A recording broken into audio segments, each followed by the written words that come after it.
Okay, so a couple months ago we said we were going to do a challenge to try to do 20 badge trails in 30 days, and we never really talked about how far we made it and why we didn't meet that goal.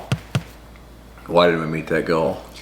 Because we're poor and we ran out of time and money. Now you're starting to sound like me. Starting to sound real. We didn't make that goal because we're just too damn wealthy. Hey fellas, look what I found in my pocket. Look, a year's salary right here. What I call them? Fun coupons. See that? All this YouTube money's gone to our heads.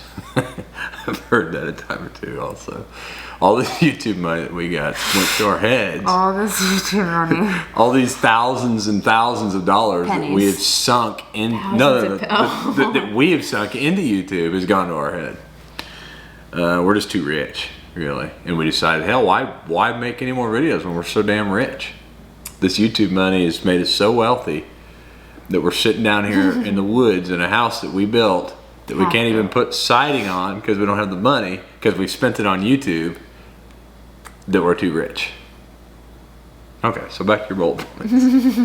I feel like I can't even touch on any bullet points of like our trip, because what's actually on my mind is people are so far off. It's not even about being mean. It's about the perception of thinking that we're these rich YouTubers, or mostly because we're outspoken and honest, and you people don't like that. Well, those people like it. Okay, I'm sorry. You people do like it.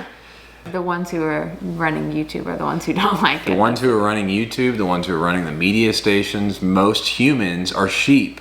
Even whenever I brought it up, this is one of the conversations that I had with him kind of in private. It's like, oh yeah, man, you don't go there. Yeah, it's a, it's a no-no. I try not to talk about anything real.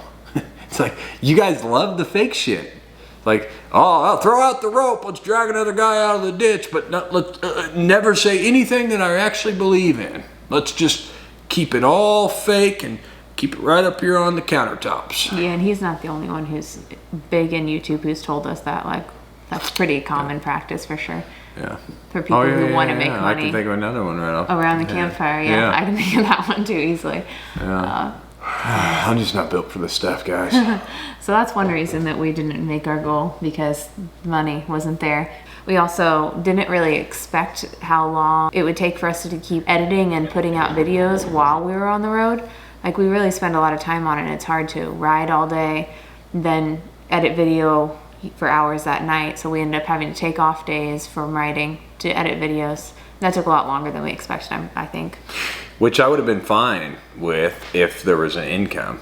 Everything that we've done has been us literally dumping money into this black hole. I don't know. It's a hard thing. It's a hard thing because you don't want to step on anybody's toes and not sound appreciative for people watching, because we are appreciative of that. And when we get the good comments, it's like the best feeling in the world. This has cost us a lot to do this. And anybody that says that we're freeloaders, it's just not true. Well, that's why I haven't even wanted to do a video lately. Yeah. Like, I'm just like at the rock bottom with this stuff. Yeah.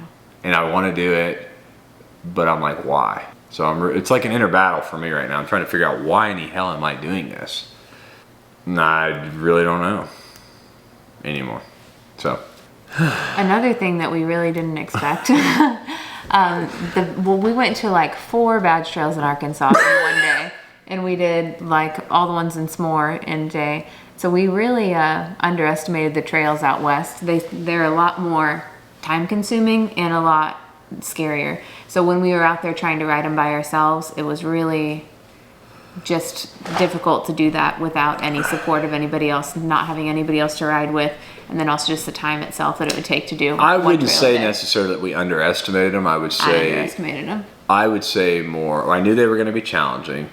But I thought, okay, well, we maybe have a 4 or 5 hour trail. It's going to be tough and we'll get back. It really just what I didn't see happening was taking a trail that you wind up out in the middle of nowhere on, and the only way to get off of it is to take more trails back out that are even harder than that trail you took in. And that happened to us a few times. And then, you know, just unforeseen issues like blowing a tire out. And we also didn't expect all the Colorado trails to be shut down either. That could have been easy for us to knock all those out relatively easy. We've done some of those trails before, so we know what we're getting into. But then in the middle of the summer, they're snowed in, so we really couldn't get much done there. Yeah, and I'd kind of say by the time we made it to Colorado, we were like just at the end of our rope. At the end, we were kind of done with Moab, like ready for a change, and then there wasn't a lot to get done in Colorado, and we were really low on money at that point, so it was like, we better just get home and get things taken care of. Yeah, I forgot about that. We're like out in Colorado, and we're in a Walmart parking lot, and we've got like $600 in our bank account. We've got to get all the way home. Plus we're trying to finish our video. Plus we're trying to like wheel in Colorado. And we're trying to live in Colorado, which if you're from Colorado, you know everything is so expensive. So we've got like no funds in our account and no income in the foreseen future for like the next 2 months. So we know like as soon as we get back, this is all or nothing. This trip was kind of an all or nothing trip. It's like, we literally invested everything in this trip and it had to pan out and YouTube had to happen and it just hasn't. So when we came back, we knew we were gonna have to bust butt to try to catch back up, and here we are. Things are kind of going back to normal. I know we've made a lot of changes, but I genuinely just kind of want to get back to going out and enjoying a little bit of trail riding, maybe some camping here and there. The generator broke down on the way home from Utah or from Colorado, and I haven't been able to get it running since, so I guess it broke down just in time. Yeah. And we took it over to Onan. That was another thing that just royally screwed us when we were over here. They claim that it's going to be covered under warranty, and they say, oh, we did this and we did that and we did this, but it needs a new fuel pump. That's going to be another $800. It's like, how many thousands of dollars can you dump into a damn generator when you can go buy a brand new one for 500 bucks? That, yeah, maybe it's not as convenient as an Onan, but well, then I get it back here and I stick it back in and it still won't run. They said, oh, it's been running fine, but you're gonna need a new fuel pump. So then I get online, I buy a new fuel pump, pull the whole thing back out, install a fuel pump, and it still doesn't run. And it's just like there's so many things that are like stacking up. It's just pile of shit in the background that I'm having to try to deal with to make YouTube videos. And then right in front of me, I have all these comments saying that, you know, we're rich and we're YouTubers and we're assholes and we just want everything for free. And meanwhile, like, we're gluing shit together in the background to try to make anything work. And I'm getting bashed from the front. I got shit piling up in the back, and it's just been, I'm wore out with it. I've been working my ass off every day doing construction jobs and anything I can to make money. And so I was just kind of like, I just kind of shoved it away for a minute. It's only been a month. And I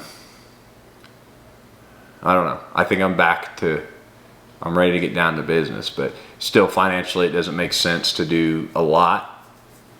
So I don't know. I don't know where it's going to go from here, but we're not going away. So to all you haters out there, you better stick around because we need those hateful comments so I can read them first thing in the morning. And yeah, I kind of thought about making another one of those comment videos where you respond to the negative comments, but I don't think I could handle it.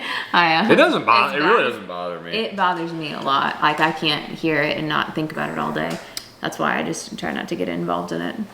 Well, usually I throw a little zinger, one-liner back out there, and then call it a day on it. And but these people double down, man. They just will keep going and going and going. It's like they have nothing else to do besides hate. I'm not going there. Let's read just one for the video. Oh, God. Oh, here's a fresh one. 605, I'm asking the same question as Rory. Are you living in a bubble someplace? Oh, no, it's not. That's weird to me. You called Matt, but you don't know who Rory is? Matt has like 5 million subscribers and Rory had 190,000. And it's not like we were avid watchers of What's Matt wrong either. with these idiots? Yeah, I've seen a few Matt videos because his channel's so big and it gets offered to me so much. But I don't care about towing. I don't care about towing businesses. I don't care about trail recovery. So like, why is everybody so shocked that we've never heard of Rory Irish out of Utah? Yeah, Poor it's little weird to me feller. that you would think people would lie that they haven't heard. I mean, people are weird. I get that. So what do you say to that? Yeah, just cool. Cool. You know? Who even wants to take the time to comment that? Yeah, I tell you. He even took the time to take the timestamp from the video. I tell you, at 6:05, I was surprised to hear that too, man. I was surprised you never Holy heard shit. of it. liar because you never heard of Rory. I know you've heard of Rory. If I've heard of Rory, I'm gonna say, hey dude, I love your channel. You know, great job. Keep up the good work. Or like before anybody else said anything, you'd be like, oh, I'm in Moab. Rory probably can help me. Like, well, I even hey. remember telling you, it's like, oh, this guy's got a YouTube channel. And then I looked him up and he had like 195 subscribers or something. I'm like, oh man, this dude's legit. Yeah, you didn't even tell me he had a YouTube channel until you'd already talked to him at the shop. He's the one that told me. Yeah, you came out and you were like, apparently he's got a YouTube channel. He shoots videos here. Yeah. Like, that's crazy. And I was like, what a small world. That is weird. Why don't you quit being a liar? Liar. This is probably the same people that have never commented on one of Rory's videos, the guy they like. But they will go to bang out whoever talking bad about him because they love the hate. And I love the people that come on there and it's like, oh, you're bringing drama to the community. It's like, this is the most drama-filled title and thumbnail on YouTube right now. And you clicked on it. So you wanted the drama. All right, let's cut it loose here because like, that's a lot of ranting. Yeah, I'm getting off on a rant.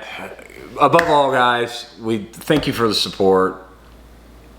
It really is like literally when I think about this stuff and I see this hate, I think back to the countless people that have like reached out to me in the last 3 weeks and asked like, what's going on? Are you guys all right? We even had somebody, I won't say their last name, but I'll say their first name, Dave and Stacy. They donated us some money and I haven't said anything about it. Obviously, I think we see where our donations come from, which are few and far between,